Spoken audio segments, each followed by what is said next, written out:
mis oli Tallinna psühhiaatriahaigla 3. korpus omal aastavatöö teinud. Nüüd seab külmuv vesi ohtu kogu ülejäänud haiglakompleksi töö.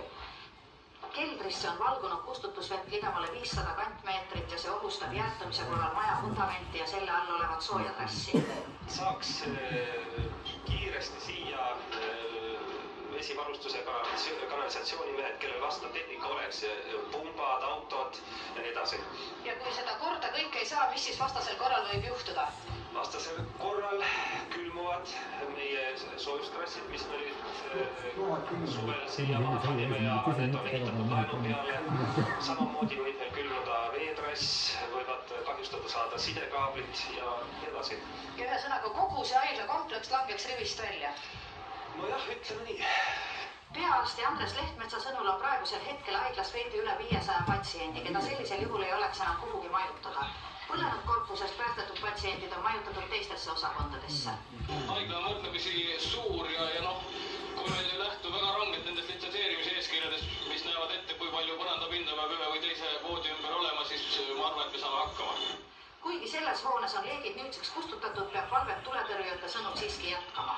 No siin nende viimaste kolletega läheb veel aega, ma kardan, et siin võib homme veel suitsuda kuskil, sest siin on varingud ja varingute alt paljaste kätega ei saa neid sädemeid kätte. Kauaks valvesse jääda ei saadud, sest kella 5 paiku puhkes tulekahju Vabriku tänava majas number 33, põlengus hukkus 2 naist. Tulekahju põhjustades uuritakse. Kahekorruselises puumajas oli 10 korterit, majaelanike andmetel kõigis korterites ei elatud. Naabermajade elanikud kartsid ka oma eluaseme süttimist, sest hooned on väga lähestikku. Kõrvalmajad jäid siiski tulest puutumata. Tuli lokaliseeriti vähem kui tunni jooksul, kustutustöödes osalesid terve linna Päästeameti jõud. Töid raskendas pakane, mis jäätas voolikud ja veejutukohad, et avariikraan oli vee all, oli keeruline gaasi kinni keerata. Peale Vabriku tänava ja psühhiaatriahaigla põnevfute on nädalavahetuse tulekahjud nõudnud veel inimelusid. Harju maakonnas hukkus aianduskooperatiivi krundil seni tundmatu isik, Tartumaa talus alla. Alates tänasest on koheras võetud Tallinna rahvusraamatukogu. Sulgemise põhjuseks on aasta alguses tekkinud 2 miljonist. Ma arvan, siin me nüüd lõpetame video. Jah. No nii, 3 päeva siis Tallinna Tuletõrje Päästeamet ja teiste jõud siis toimetasid seal tuletõrjes osal. Kas meil Reidi, sina, komandopealik, mis mälestused sinu sellest on? Kuigi ma Omariga ei suhelnud selles mõttes, aga ma ei mäleta midagi. Sa mäleta midagi? Ma olin järgmised päevad, et ma see aktsionäär ei teadnud. Aktsionäär ei olnud, selge. Okei. Kas nüüd keegi veel soovib mõne episoodi rääkida sellest toimunust, mõne elamuse? Ei olnud midagi erilist välja tuua praegu. Ei oska? Ei oska praegu. Võib-olla tuleb. Jah. Jüri, sinul Nõmme? Siin on suht palju seda muljetatud, et me olime ikkagi tagala põhimõtteliselt. Kui me sinna kohale tulime, oli need sündmused tegelikult juba läksid pääst ära. Et see kaine peaga seal kohal olek ei olnud just võimalik. Fakt on see, et kui oleks Proton, oleks asi hoopis teistmoodi. Kui tuli läheb, siis kas vastu ei seisa? Võis olla see, et juhtimistasandil oli ju kohal, eks ole, oli siis nüüd staabi või kuidas ta tol ajal oli, Arukaevu, eks ole. Siis olid veel Haaristo ja Karen. Korraldusi jagati väga palju. Et tegelikult jäi niisugune mulje, et ega väga täpselt aru ei saagi, kes mis lõiku kattis. See, et meid sinna kõigepealt oli selle masina trandile paigatan vee sinna toomine ja see lõik, mis meile anti, ega ma eriti ei mäleta. Ma mäletan seda, et me joatoruga mingis kohas ma igatahes surasin seda vett sinna tule poole, aga mis koht see ei mäleta? Ja, täitsa usun, et ega kõik ei saagi mäletada. Kui muidugi Andrei Pisk siin oleks, et ta muidugi seal ei olnud, aga ta räägis kõik. ta oli filigraanse mäluga mees. aga Sander, kuidas sinu arhiivimaterjalid siis Päästeameti juhtimiskeskusest on, et mis huvitavad sealt välja tulevad? jah, erinevalt tänapäevast, eks ole, kus Päästeamet on üle riigi üks, siis tollal oli riigi Päästeamet ja Tallinna Tuletõrje Päästeamet. Kohaliku omavalitsuse päästeasutused olid sel ajal. ehk siis riigi Päästeamet ei operatiivtasandil ju Tallinna sündmusi ei juhtinud. Ja siit ka nähtub see, et ega see omavaheline läbisaamine kõige parem ei olnud. Sest riigi Päästeameti juhtimiskeskus siis sai teada sellest tulekahjust hoopis Tallinna politseiprefektuurist, kes siis on 23.52 andnud teada, et põleb Tallinnas psühhoneuroloogia haigla 10. hoone. Ja siis nad ongi 23.56 helistanud siis TTP-asse ja saanudki teada, et teisel korrusel põleb, leegid on katusest väljas. Ja sealt on edasi kell 0.07 on siis TTP pöördunud palvega Päästeameti poole, et on vaja autobussi, haiget tuleb ära vedada. Ja annab teada, et 0.12 on kokku kutsutud Tallinna linna kriisikomisjon. Et see 0.16 on juba tolleaegne Päästeameti peadirektor, siis Harri Hein on siis jagab siin juba korraldusid, et tuleb siis Sotsiaalministeeriumi kantslerile teada anda. Siis on siis korraldusel, et Mati Raidma sõidaks kohale ja Ilmar Tammearu sõidaks kohale. Siit muidugi selgub, et ei Raidma ega Tammearu telefonid vastu ei võta, neid nad kätte ei saanud, küll aga läks koha peale Arvo Merilind, kes siis sõitis oma autoga kohale, ütleb, et tal on kaasas ainult piipar, mobiil puudub. Ja näed sa 00.35, vaata kui seal videos oli näha, kui 0.14 olid need esimesed laibad, siis näed sa Tallinna Tuletõrje Päästeamet annabki teada, et on 8 hukkunut ja 20 on tulevangis. 20 inimest on tulevangis ehk pääsetud inimest. Jah, siin on selline info kirjas. Siis ongi kell 0.37 Harri Hein siis annab korraldusele, et saata talle valveauto järgi. 0.41 Tiit Tambile on piiparile teatatud. Tiit Tambi minu mäletamist oli tol ajal pressiesindaja. Siis 0.43 on Hein andnud korraldusele E-Krossile teatada, siin peaks olema Erki-Niiles Kross jutt olema, sest tema oli tol ajal minust selle Riigikantselei juures, mis on see büroo, koordinatsioonibüroo juht oli ta. Julgeoleku ja riigikaitse koordinatsioonibüroo. Vot. Ehk siis sealt nad üritasidki saada Sotsiaalministeeriumit kätte, aga ükski mobiilinumber seal öösel ei vastanud. Siis 0.56 teatab siis Valga autojuht, et Harri Hein on tulekahju kohal. 1.03 on Arvo Merilind on tulekahju kohal. Siis ongi uuesti Hein andnud teada, et sellel Erki-Niiles Krossil temal helistada.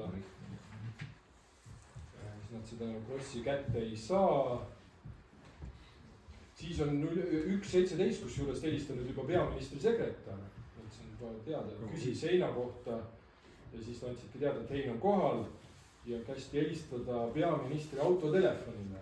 Et siis ju siis öösel kuskil peaminister liikus ringi selle. Siin on tõsi number antud, mis oli see, kui siiamaani kasutusel. 1.20 on siis Arvo Merilind annab koha pealt teada, et 10. korpuses 3/4 on tulest haaratud. Täie leegiga põleb 50x20 meetrit. Inimesi päästa ei saa, kuna trellid on ees. Laipu on 8, võib-olla rohkem. Siis ongi 1.28, palutakse siis Krossilt Sotsiaalministeeriumi kantsleri ja ministri koduseid mobiilinumbreid. Et neid kätte saada, siis Kross ütlebki, tol ajal oli ministriks Vilosius, Toomas Vilosius. Siis Merilinna 1.42 annab teada, et koha peal on siis külmunud hüdrandid lahti sulatatud. Et seni toodi vett masinatega. Siin tähendab, et masinaid üle 10 kohal. 1.44 on Tallinna Tuletõrje Päästeamet andnud teada, et on väljakutse number 3. Ja siis huvitaval kumbel on, et see kohale 1.45 saabunud ka minister, et Toomas Vilosius on kohal. Kes ta oli? Sotsiaalminister või? Sotsiaalminister, jah. siis on antud, näed see 1.55 on TTP asedirektor Karl Sassi pöördunud Päästeameti poole palvega, et voolikuid on juurde vaja. Et küsida siis Harju Päästeametist või Kose päästekompaniist. Siin on tervishoiuamet ajab toidu asja. Siis on keegi hakkas ka seda toitlustust organiseerima seal. Põhja-Tallinna linnaosa vastab, et neil mingit valvet ei ole.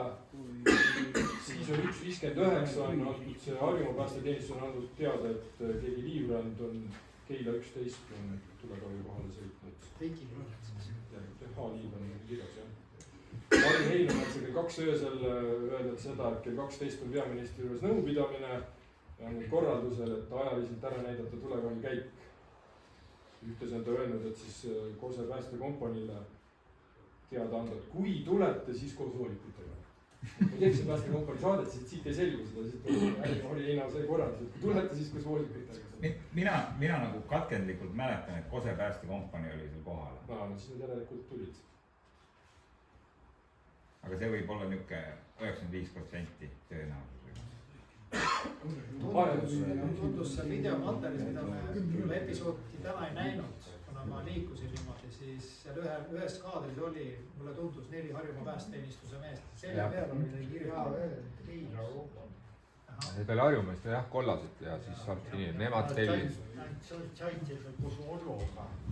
Volvoga said nad need vikingid, need Reddings First variety riided. Harjumaa omadel olidki, hästi paljudel olid, sest Kose silli peal olid ka need komplektid. Kollased. Ja. Aga veel siis Sander. 2.37 on siis jälle Tallinn küsinud, et Pleesiga ühendust võtta, kas saab voolikuid?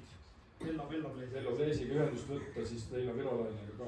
Virolaisi nad saad kätte, Virolain ütleb, et ta tahab kinnitust saada, et nad ka voolikud tagasi saavad. Virolain just oli Harju Risti. Mina nüüd mäletan, Raua tänav oli võimas voolikuid. Jaa, ma ei tea, siin on korruse voolikuid täis. On vaja voolikuid juurde, nii et ma ei tea, mis see siin on. 2.53 on Harri öelnud, et tuli on peaaegu lokaliseeritud. Kustutatakse ehk 5. Siin ütleb hukkunud 4, päästetud 32. See on esialgsed andmed. See on evakueeritud. Päästmine on hoopis see, kui sa võtad tellegi sülle ja... Siis on millegipärast tulnud küsimus, et 2.53 Harri Hein küsib, et täpsustada, millal politseiamet teatas siseministrile. Ja siis, et laboratooriumist saata sinna see Vladimir Varšev, uurimisosakonnast siis nendele. Tema ütleb, et on vaja autot, siis ta sõitis sinna kohale. Siis on Merilind andnud uuesti, et tuli on lokaliseeritud kell 3, kestab veel paar tundi. Verekustutus. Ja siis on öeldud, et päästetutest 7 viidi Keila haiglasse, 3 on päris raskes seisundis, 3 on keskmises, 1 keelvõit. Keila haigla oli sellel ajal põletus.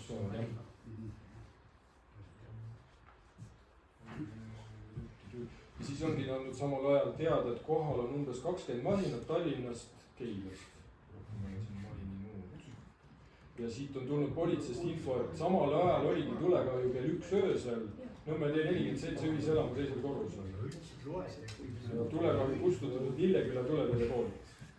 Keegi Lillekülast käis kell 1 veel Nõmme teel. Reserv meeskond, jah.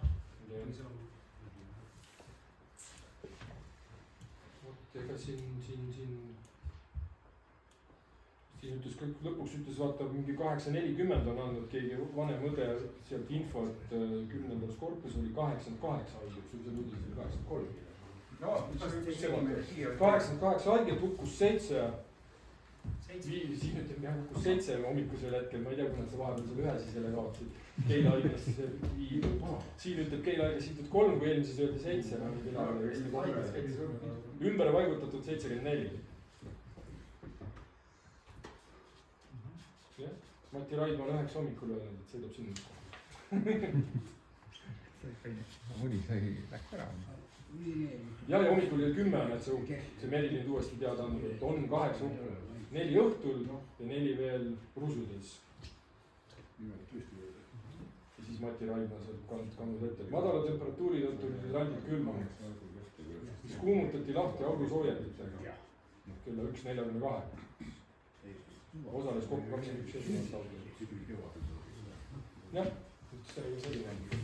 selline ülevaade. See oli päris värvikas lugu, hoopis teistsuguse nii-öelda liini peal. Jah, see ongi niimoodi kuskilt laua taga kuuldud, aga siit on selgunud, et kui tegelikult ikkagi ministrite tasemel oli üldisel ajal kohal. Mati Riikus, Päästeameti direktor, räägi ka, mis teist selle pronto remondiga. Miks peale tulekahju leiti 800 000 krooni pronto remondiga? Kas ta räägib üle? Mina ei tea seda pronto remondi. Kas meil sellel ajal... Uudised on olemas. Palun, head kolleegid, palun küsime veel. Kohe lõpetame ära. Mul mõte, et võib-olla Mati täna tuli siia, võib-olla Mati tahab ise midagi veel selle sündmuse kohta rääkida. Kas mingid järeldused tegite pea juhtkonnas midagi muuta, korrastada, võib-olla selliseid mõtteid? Ei oska öelda, mitte midagi. Ma tean, 70 aastate tulekahju oli ka selline tulekahju ka. Oli nii, et kas öelda, et hullutunnid olid seal luku taga ja ei saanud välja, neid ei saanud kätte. Siis kaukus, ma ei mäleta mitu inimest. Ma leidsin Lillekülas asjavõik. Ma tean, siis ma käisin tulekahju, Linkalev oli seal ja väljapoolsad. Seda ma tean, mitte midagi, see kõige hullim, et see, mis selle mainiti ka, et mind välja kohtuda midagi. Kus ma olin, ma siin mõtlen, kas ma olin laagris, tavaliselt talvelaagris ma olime, aga kas see oli veebruaris tõesti laagris, aeglaselt käim laagris kuu aega. Oli teda selline. Oli ta märtsis, ei, ta võis olla küll laagris. Sellepärast, et esimest aprillist me töösime ära Gruusias. Oli kuu aega Gruusias. See on nüüd 96 aasta. Ei, ma siis enam ei sõinud just. Ma ei oska isegi öelda. Siin üldegi juhtub, et mind välja kuulata. Ma ei oska selle kohta midagi öelda. Ma tean, et oli see tulekahju, aga... Selge siis, ma ei tea. See, et ma ei oska organisatsioonis töötada. Küllapki tulev, Karen oli kõva seda meestlane. Ja tema oskas need asjad kõik, tema vastustas. Ja sa ju kõik need vägid, vägid ja kõik oli tema vastutada. Ta oli kõva poiss. Selge. Kuulajad, kas midagi veel? Räägi ise, mis koolist räägid? Nuut oli juba sidus kohal seal, käsitled ja poes oleks just aasta vanem.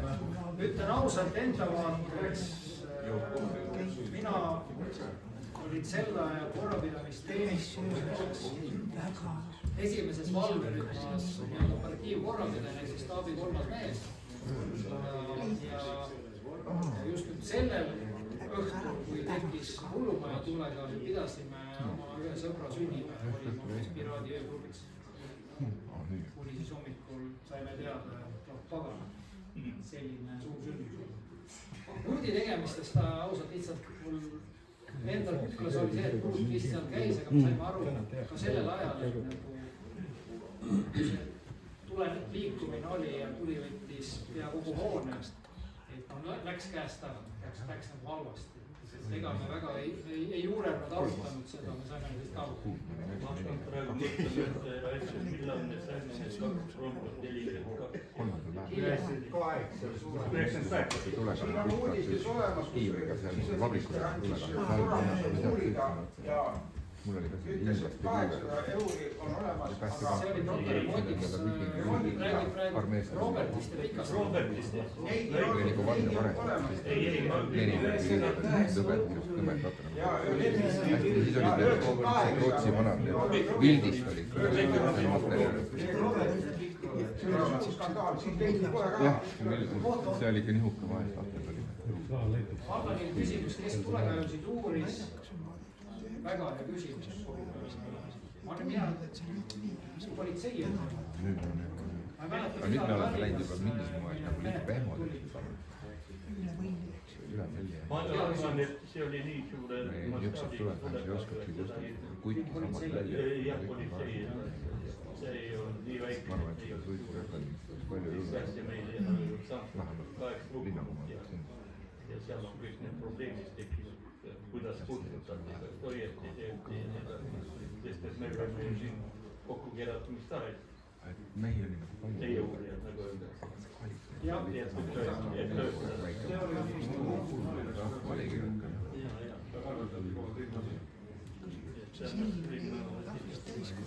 seal võib olla ka arstide ülepühine ja mis jäid ja mis jääb välja. Isegi põhjus oli see, et arvatakse, et puhkeruumis tehti suitsu ja sellest peaks põlema. Kõik. No sureks nüüd välja siis saab. Aga saab kartnadel, aga nendel osakonnade kaupa oli ka, et nagu uksed kinni pandud. Me ei tea neid asju. Küllap kinni olid nii nagu siis endal. Sinna selles mõttes oli vaba sisse.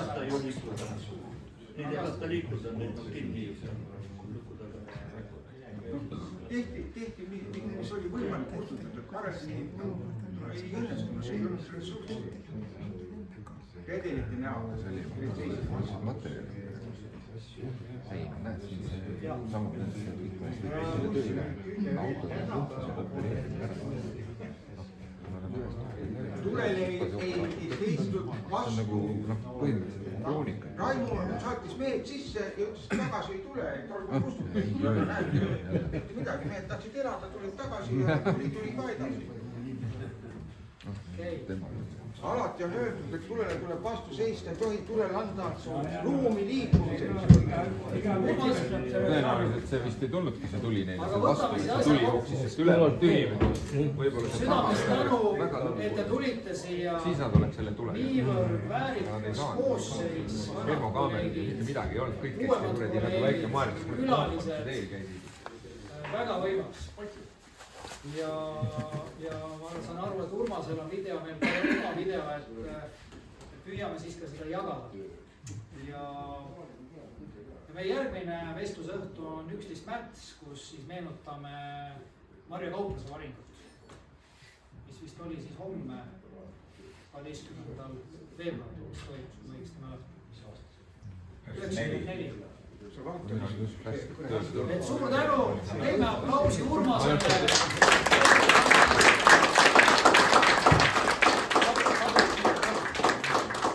Sulle ka Raul, aitäh. Raul on hea.